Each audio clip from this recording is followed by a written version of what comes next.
Un registre d'or, lignes effacées. Je m'appelle Claire et je répare les livres des autres. On dit relieuse, mais dans ma tête je préfère couturière de papier. J'assemble ce que les mains ont trop tourné, je nettoie la fatigue d'un coin de page, je recolle les doses qui ont porté trop de lectures sans plainte. Mon atelier donne sur une cour intérieure où les corbeaux viennent juger le monde depuis une gouttière. Ils me regardent travailler comme s'ils attendaient que j'écrive mon propre nom dans un livre. Le mardi où tout vacille, on m'apporte un registre d'hôtel, avec colonnes tracées à la règle et plein et déliés qui sentent la génération d'avant. Un employé en costume beige me le dépose avec des gants trop propres.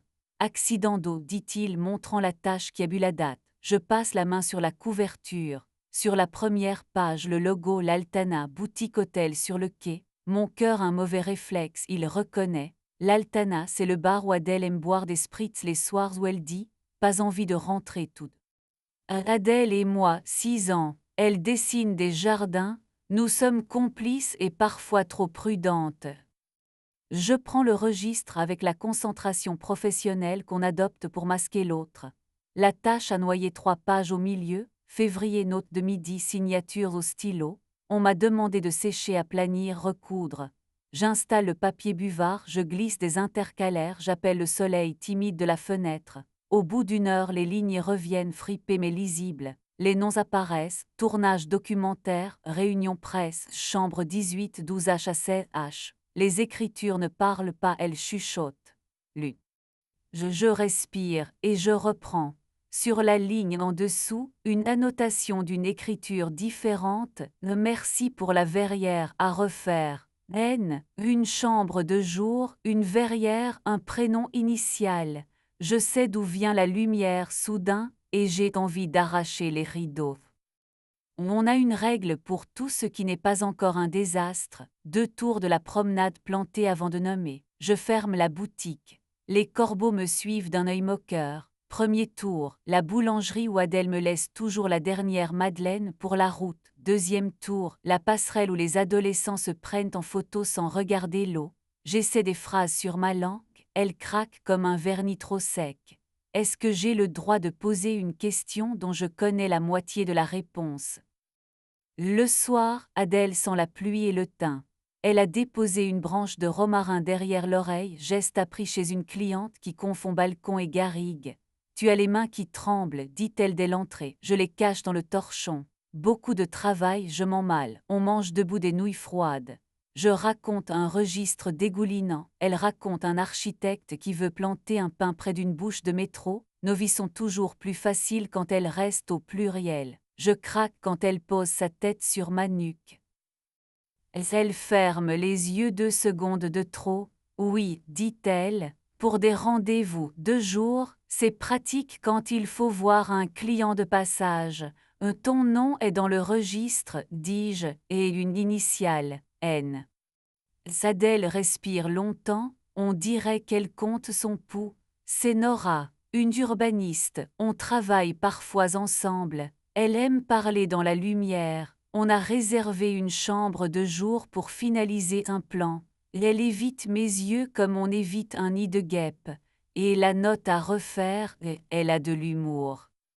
Je veux être intelligente et j'ai du mal. Est-ce que j'ai le droit de ne pas aimer l'humour dans une chambre de jour? Et elle acquiesce comme on accepte la pluie. Oui, tu as le droit. Et j'ai le devoir de ne pas te l'imposer. Le lendemain, j'appelle une thérapeute, on dessine l'appartement, j'écris, dire avant de faire. Adèle écrit, demander sans mettre le feu. Louez une pièce ici, dit-elle. Le soir, je crée un banc sous le miroir, Adèle pose une lampe. Et le banc fronde.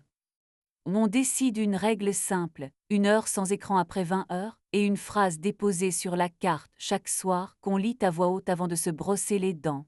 La mienne, la première, je suis jalouse de la verrière. Celle d'Adèle, j'ai besoin qu'on m'admire comme on admire un plan bien orienté.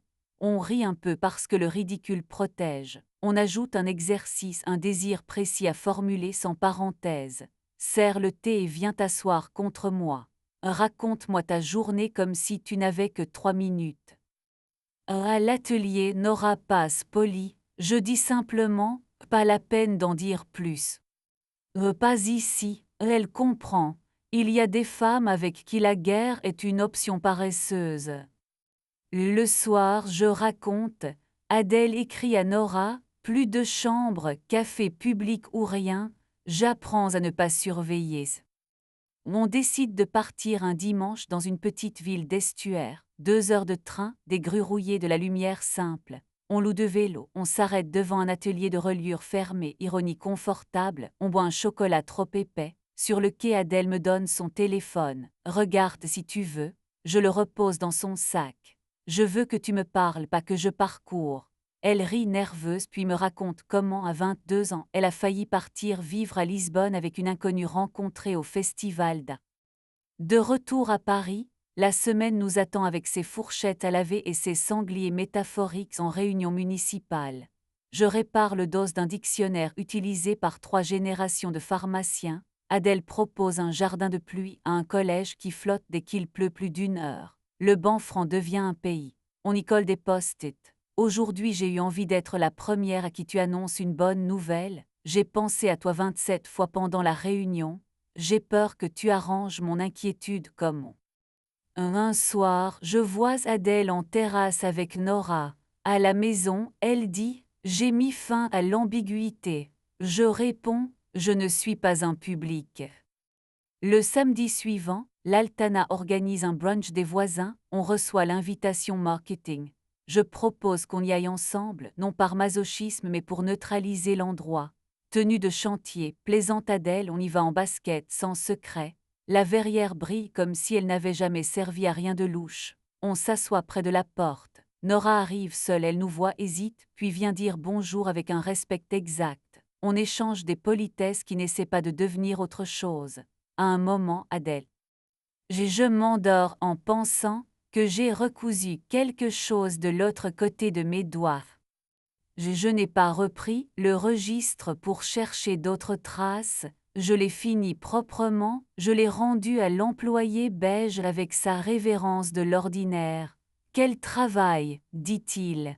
Je ne lui explique pas le prix exact. Dans l'enveloppe, ma facture précise heure papier colle d'amidon. Parfois je me demande si je ne mélange pas mon métier et ma vie, je veux trop réparer, je veux trop polir parfois. Alors je laisse une page cornée exprès dans un roman à la maison pour me rappeler qu'un pli est aussi un souvenir. Parfois Adèle rentre plus tard et je me surprends à compter les minutes, alors j'ouvre la fenêtre. Je n'ai pas de leçon à donner, juste une habitude, appuyer sur enregistrer quand quelque chose est vrai, même si c'est petit, surtout si c'est petit. J'encadre la première phrase écrite sur le banc, demander sans mettre le feu. Ce matin, l'Altana a encore envoyé un mail. Nous espérons vous revoir. J'ai cliqué changer d'adresse et j'ai mis la nôtre. C'est une plaisanterie pour moi-même. Adèle a glissé sa main dans la mienne en lisant. Aujourd'hui aussi, demande-t-elle. Aujourd'hui aussi, je réponds. Le banc franc reçoit un nouveau post-it. La lampe lune éclaire juste ce qu'il faut. Les corbeaux dehors font semblant d'être des juges. On les laisse faire, nous, on a notre pièce.